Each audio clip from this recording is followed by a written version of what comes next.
our coffee house, La Piranha, in 1969. Stokely Carmichael came to talk about holding rap sessions. One young man asked him, "What do we say to Whitey when he asks us about racism?" Stokely's answer was, "Tell him to go study white racism." I knew what he meant, but in two ways it stimulated my thinking about white racism. And how it was that people who were anthropologically identical could turn sectarianism into prejudice and ultimately into violence. In most instances, there are physiological distinctions between groups that become instruments for prejudice and discrimination. However, in so many instances in the 20th century, these distinctions faded in fact. Nevertheless, for several hundred years, these distinctions became the fuel to fan the flames of political divisiveness into racist prejudice and from that into violence. However, in one place, the groups were anthropologically identical. That place was Northern Ireland. I thought I might implement Stokely's message by studying the evolution from prejudice into violence in Northern Ireland. Therefore, utilizing research on political socialization, moral development, and, utilizing the research of Piaget, Catherine Colbert, and Magda B. Arnold, I formulated the methodology later also employed in Israel, Palestine, South Africa, Lebanon, and Cambodia. I examined children aged 6 through 16 using internationally normed psychological tests and learned how social prejudice evolves. In each study location, there were, of course, many differences in social and cultural environment and history. The dynamics between the individual and society are generally culturally shaped. However, motivational dynamics in an individual and cognitive development using validated test instruments can be measured and compared. I later added Spielberger's tests of trait and state anxiety and state and trait anger for examining teens and adults, usually members of paramilitary organizations, but often persons who had been put through depth interrogation or psychological torture without my having any certain identification of them as members of the paramilitary.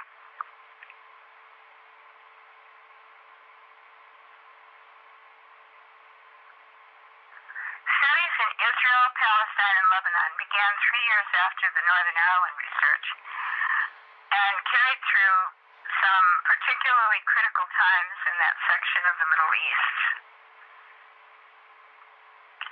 These studies have ranged from the neurophysiological studies of the brain in individuals who've been tortured or in prolonged traumatic stress, of children growing up in violence and sectarianism. Many study sites have been societies and conditions of transitional justice, or as some call it, peace without reconciliation. These include Cambodia, Chile, Argentina, Sri Lanka, and Angola, as well as refugees from Afghanistan, Central America, Ethiopia, Cameroon, Syria, Israel, Palestine, and Holocaust survivors. Some of the society studies here have been described as theocracies, others as democracies, and still others as failed states. For example, Baha'i in Iran, a highly literate and economically successful religious minority group, became priority targets of the Revolutionary Guard in 1979. Those who were imprisoned and tortured were also studied after their torture and exile, even by the revolutionary authorities. Sometimes they took with them, when they fled as refugees, some of the scans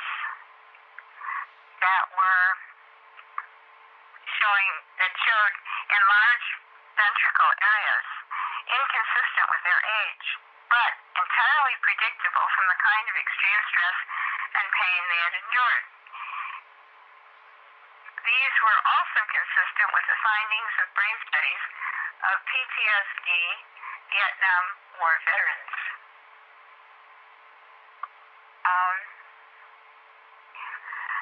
Their flashbacks triggered a kindling effect in the hippocampus, or memory section of the brain. Repeated many times, untreated in other words, this could result in enlarged ventricle areas and the compression of gray matter in the hippocampus, a symptom of memory problems. Phenomenon has been found in survivors of death interrogation in Northern Ireland, the hooding treatment in Northern Ireland, Israel, Palestine, Iraq, and Guantanamo. It is the neurophysiological counterpart of PTSD.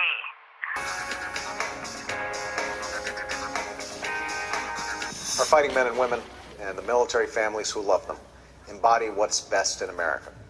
And we have a responsibility to serve all of them as well as they have served us. I mean, isn't that as old as battle? Not the same brother who left? Yes. Of course, any violent trauma experience changes you. It has to. But one of the things that characterizes the condition of our military people in Iraq and Afghanistan, there are a couple of them that characterize it particularly. Number one is that they're involved in something they call counterterrorism, which is really guerrilla warfare. And so the enemy could be a woman, could be a child, could be anyone carrying a belt that contains explosives, or planting an IUD under their vehicle.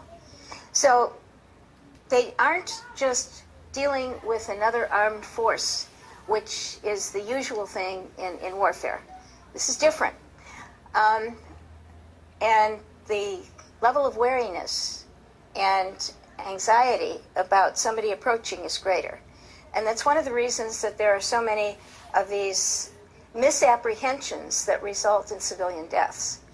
Because the other thing that makes it even more likely in this kind of war is that there's a continuation. It's not just going from one battle to another battle. It's a constant. It's a constant alert, whether they're based in a military compound or based in a city amongst civilians. This doesn't stop and start. It's not like you're called into a battle zone. One of the things that it's very similar to, or somewhat similar to, I've also done studies of UNIFIL, the United Nations Interim Forces in Lebanon, and as peacekeepers. And one of the things that I found was that there was a very high incidence of, in quotes, accidental deaths and accidental injuries, and had been a very high incidence of post-traumatic stress disorder before the Scandinavians and their psychologists and psychiatrists got to work in doing exactly the kind of screening that you're talking about before and post and during, and providing a kind of temporary therapeutic situation for people who'd been exposed to the violent situations. One of the reasons for that goes back to the first example.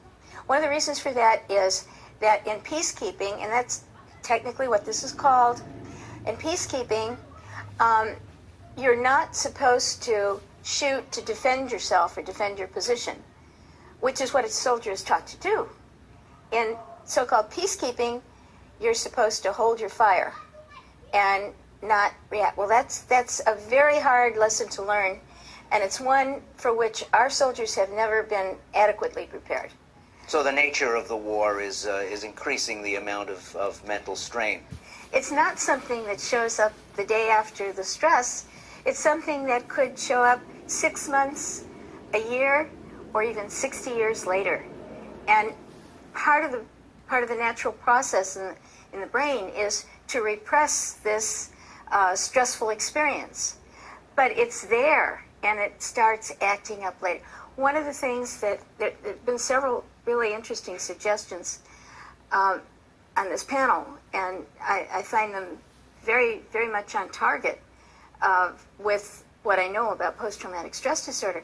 So I think one of the things that has to happen is this kind of the pre-deployment work. That's very, very important, and that must be done through the Department of Defense, and it's got to be done by skilled mental health professionals, behavioral health professionals. Of course, being a psychologist, I feel that it needs to be done by psychologists, but that aside... But be a little bit more specific about what you mean, pre-deployment work. What are you talking about? Pre-deployment means not only with the soldier who's going, but also with their family, about the kinds of stresses to which they'll be exposed. Not a scare program, but something that explains what they're going to be exposed to, why this is significant, and also what some of the symptoms are that might suggest that there's a problem after it. One of the things that Let me stop you right there, because we've heard several times in the program that part of the military culture is to do just the opposite of that. I know. If you're the kind of person who just signed up and you've just been through basic and you're about to be deployed, the idea that you're going to be hurt, sick, scared, be mentally affected by what's about to happen to you, that's just the opposite of what you think about yourself and what you want to hear. Of course it is, but it's necessary. Just like getting a vaccination is not what you want, but it's what you need. Look, everybody who comes back with a physical wound is also suffering from, if you want to call it mental health, but psychological damage. And the physical wound is the obvious thing when you have to fit a prosthesis, arm or leg. They're not thinking about what's happened to your psyche, what's happened to your soul, what is going to turn up. Even though you learn to use the prosthesis and you become very, very adept at it, there's the mental anguish. There's all of this. And often it's not treated along with the prosthesis. See? This has to come in advance of recognizing the really unpleasant, unattractive aspects of what you're doing. I had somebody come to me the other day because he's been in the reserves for years. He had one deployment, wasn't in combat. He's afraid of getting another deployment. His girlfriend's about to have his baby. And he's afraid of what kind of father he's going to be when he comes back for that baby. And he wanted some kind of mental health excuse not to go. That's not my job. And the point really is that these fears are there before somebody is deployed, even if they act like they're not. And that is when they need to get the kind of support, not an excuse for not serving, but support, and to know that the support is there, and to know that saying I'm afraid is not a bad thing. It's not a sign of weakness.